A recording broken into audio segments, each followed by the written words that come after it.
If you stopped eating for 3 full days, would your body fall apart or would it finally heal? Most people fear fasting because they think not eating means starvation. But in reality, when it's done right, it's the most powerful reset for your metabolism, your energy, and your brain. You're at a bigger risk for disease by not fasting, and I'm going to explain to you why. By the end of this video, you'll know exactly what's happening in your body on day 1, day 2, and day 3 of fasting.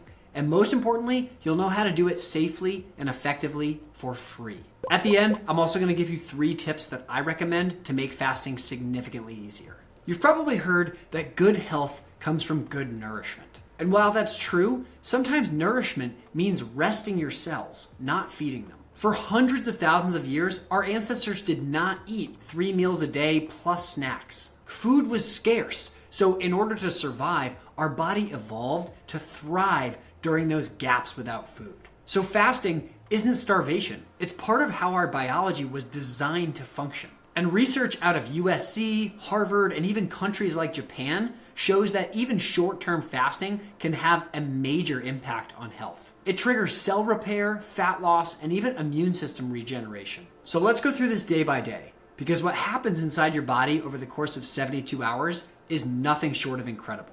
Day 1 is the switch. It's when your body burns through stored glycogen, the sugar that's stored in your liver and your muscles. Each molecule of glycogen holds 3 molecules of water. So when you burn through the glycogen, naturally you flush out a bunch of that water. That's why people often lose anywhere from 1 to 3 pounds during the first day of fasting. And because you're not eating, your insulin levels stay lower, so your body flips the metabolic switch. You stop burning sugar for energy and you start burning fat. In simple terms, you're not eating. You're just eating differently. You're eating up energy you already have stored as fat. And that's exactly why hunger often disappears after the first day, because your body realizes it has plenty of food. Here are a few tips that you can use to support yourself on day 1. First, take some electrolytes. Even some high quality sea salt that has calcium, magnesium, potassium. This will help you avoid fatigue and cramping. Second, drink black coffee, herbal tea, even lemon water, or apple cider vinegar if your stomach can tolerate it. And aside from avoiding food, you also want to make sure you're avoiding drinks that have calories in them. So that includes creamers and even fruit juice. I'd also recommend getting in some gentle movement. So walking, getting outside, getting some sunlight, maybe going for a hike, even sitting in a sauna or a steam room, or taking a warm bath at the end of the workday. All of these things can amplify the benefits of fasting while keeping you in calm repair mode. Day 2 is the cleanout. And at this point, you've entered ketosis, meaning your liver is converting fat into ketones, which is actually a really clean fuel source for your brain. For a lot of people, energy increases, focus sharpens, and mood stabilizes. Ketones actually act like a natural antidepressant and a brain enhancer. But the real magic happens with autophagy. In plain English, autophagy means self-cleaning. And it's the process by which your body starts recycling old, damaged cells and rebuilding them into newer, stronger ones. Think of it like your cells taking out the trash, melting down the junk, and then using the raw materials to build up brand new parts. And that's exactly why fasting is one of the most studied anti-aging tools in the entire world. Because it doesn't just slow aging, it actually helps reverse cellular wear and tear. Day 3 is the rebuild. And by the start of day 3, you are in deep ketosis. Ketones have now become your brain's preferred fuel, not backup. This is also where BDNF, or brain-derived neurotrophic factor, skyrockets. BDNF is like Miracle-Gro for your brain. So it helps your brain grow new cells and forge new connections. And some studies suggest BDNF rises by over 300% by the 3rd day of fasting. And at this point, you also enter into a state of deeper autophagy, where even damaged mitochondria, the energy factory of your cells, they start to get broken down and recycled too. And this is important because this is critical for preventing chronic disease, improving your energy production, and even rebuilding your immune system. By the end of the 3rd day, your immune system's getting almost a full reboot from top to bottom. Old damaged white blood cells are cleared out, and the stem cells in your body start to produce new ones. Even your thymus gland, the boot camp for your immune cells, that starts regenerating too. It's at this point that your gut lining also starts to repair.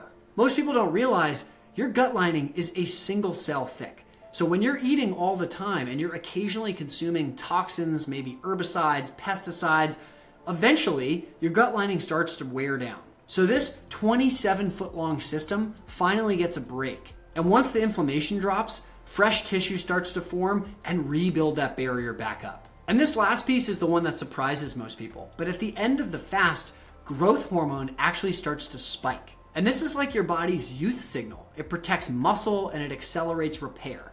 Now, from an evolutionary sense, we're built to survive, so this makes sense. Growth hormone spikes because we don't want to lose muscle. We need to maintain it in order to get our next meal. And that leads me to a really common myth that I want to clear up. Fasting does not destroy your metabolism and it does not make you lose muscle. In fact, fasting actually makes your metabolism smarter. It improves insulin sensitivity, hormonal balance, and energy efficiency. Your thyroid, your reproductive hormones, they may temporarily slow down. But that's not dysfunction. That's your body being intelligent about resource conservation. Your body is not shutting down during a fast. It's actually tuning up. But after 3 days, the refeed is just as important as the fast itself. You don't want to break your fast with a super heavy meal. Your digestive system has gotten a break, it's had a chance to repair, and it's quite relaxed. So you want to wake it up gently. Start with small, simple foods. Some hard-boiled eggs with sauerkraut, a cup or two of bone broth, or some avocado and blueberries. And I'd recommend waiting an hour or two between each of these refeeds. Whatever you do, avoid sugar and refined carbohydrates for at least 24 hours when you're done with a 3-day fast. The last thing you want to do is refeed with potato chips or breads or alcohol. It's defeating the purpose. This refeeding period is when your stem cells are springing into action. They're rebuilding your gut lining, they're refreshing your immune system, and they're boosting your energy production. And because your cells are hypersensitive to nutrients, the quality of the first few meals matters most. When you start to add in full, heavier meals, add back in grass-fed meats, pasture-raised eggs, wild fish, and bright vegetables and fruits. Prioritize real, nutrient-dense food that tells your body to grow back stronger. Fasting for a full 3 days or 72 hours is not just about weight loss. It is a full biological reboot. Your brain works sharper, your immune system renews, your gut repairs itself, and your energy and your fat-burning engines are running at full blast. So fasting is not deprivation. It is a reset for your body's operating system. And if you want to extend these benefits without having to do a full 3-day fast, you can start with intermittent fasting. Just getting on a schedule like 16-8 or 18-6 is the gateway to sustainable fat loss, better energy, and ultimately longevity. And if you want help getting started on this, you can download my free 5-step fat loss formula with the link below. It walks you through exactly how you can keep your metabolism in fat burning mode even when you are eating. The last thing I'll leave you with is a couple pieces of advice for making fasting easier. And the first is stay busy. If you decide to do a longer day fast, the worst thing you can do is take work off and sit around focusing on the fast. It actually works best when you have a full schedule because you don't end up thinking about the food. Even doing a shorter fast, like a 24-hour fast, if you're doing it after the weekend for a reset, it's gonna be way easier on a Monday when you're really busy with work than it is on a Sunday when you're sitting around. The second tip I'd give you to make it easier is to stay hydrated. A lot of times when we feel hunger, we're just looking for a reward. Sometimes we're just bored. So one of the easiest solutions to test whether or not that's the case is just to drink a tall glass of water. Oftentimes, after you give yourself the glass of water, you realize you weren't actually that hungry to begin with. And the last tip I'd throw out there for you is to use one of the free fasting apps out there. There are a ton of apps that allow you to track your fast, and they can add some extra motivation when you start to see on the app what's taking place in your body at the time that you're onto the fast. It's also helpful to see the progress bar because it just adds a little extra motivation. The bottom line is, if you're looking for a mental and physical reboot that's free, fasting is an extremely powerful tool. It's not recommended for women that are pregnant or trying to get pregnant, and some females do respond differently based on hormonal changes, but most people do respond pretty well to fasting. Sometimes the most powerful healing tool is doing nothing at all, just letting your body do what it was built to. So share this with a friend that might be interested in fasting, and if you have questions, let me know in the comments. Thanks again for being here, and I'll see you on the next video.